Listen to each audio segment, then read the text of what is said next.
To yield 5 minutes to Mr. Higgins of New York. Thank you, Madam Secretary. First of all, thank you for your work on behalf of America throughout the world. And you should know that Buffalo still misses you very much.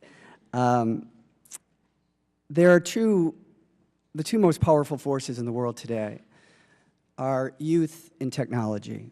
We understand that the Arab world, 60% of the population is under the age of 30. They call it the youth bulge, they call it the youth quake, and they are empowered by new media, and not only for organizational purposes, but for aspirational purposes as well.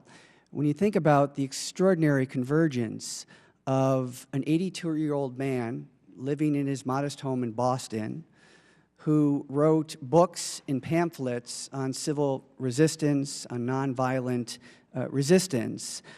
His work is disseminated throughout the entire Arab world and is a primary source for their organizational efforts. So it says that America has two unique roles here. One is clearly aspirational because this individual from America, this 82-year-old man, his experiences and his writings were born out from his experience in the civil rights movement of this country. And that is now serving as a beacon for the Arab world, I think says extraordinary things about the times that we're living in and the extraordinary opportunities that are before us. The other thing is America's role in what comes of the Middle East, in these revolutions. You know, everybody's asking the question now, will Egypt be more like Iran, or will it be more like Turkey? And we have a role in that, as you have stated with this budget. So when you hear folks talking up here about America's role in helping to influence what the next steps are in Egypt, and at the same time support a continuing resolution that cuts 30% in development assistance account that specifically supports democracy in places like Egypt. You know, we can't have it both ways. A lot of bad things can happen in the world without America, but not a lot of good things can happen in the world without this country as well. So I just ask you to respond to that. Well, Congressman, first say hello to everyone in Buffalo and tell them I miss them too. I think you made a very important point.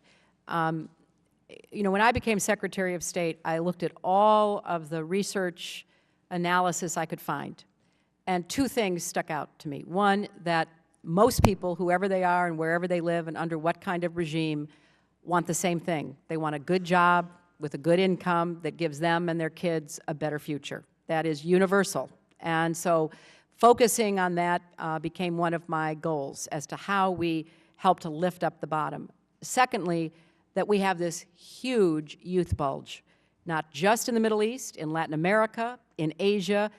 And when you look at countries where 25, 35, sometimes 50% of the population is under the age of 25, they are totally ill-prepared to educate those people, provide them health care, guide them to the kind of future that we would like to see for them, which happens to be in our interests as well. So we have focused on trying to figure out how best to message to young people. That's why I set up this unit inside the State Department about how we use social media, how we try to connect. You know, there I am doing web chats. I mean, we're trying to do everything we can to go where people are getting their information and to put the American story out there. We did such a great job during the Cold War. I mean, American communication about democracy and freedom was universal. And then the Berlin Wall fell, and we all said, okay, great, we don't have to do that anymore. And we have slowly but steadily receded from the information communication competition. Others are filling that. As I said, they're filling it with Al Jazeera, they're filling it with Chinese English, they're filling it with Russian English, et cetera. I think that is one arena we cannot afford to be out of. And you know, maybe to some it looks like a luxury, but to me it undergirds our message. I mean, I can make a speech, a member of Congress can go to the floor and make a speech and say, we stand for freedom. That's one speech which will probably not even be heard by the vast majority of young people we're trying to influence. But if we have that message going out day in and day out on new media, old media, our diplomats, our development experts, everybody is out there saying the same thing about who we are as Americans and what we stand for, we can really infuse this moment of transformation with American values and the American spirit and the American experience. As you can tell, I feel passionately about it because I believe in it. That's what I was raised on. That's what I saw as a young girl. And, you know, when Congressman McCall or Fortenberry said, you know, diplomacy with Iran is naive, we always had diplomacy with the Soviet Union while we were sending messages behind the Iron Curtain every minute of every day about what the alternatives were. That's what we need to be doing. Thank you so much, Madam Secretary.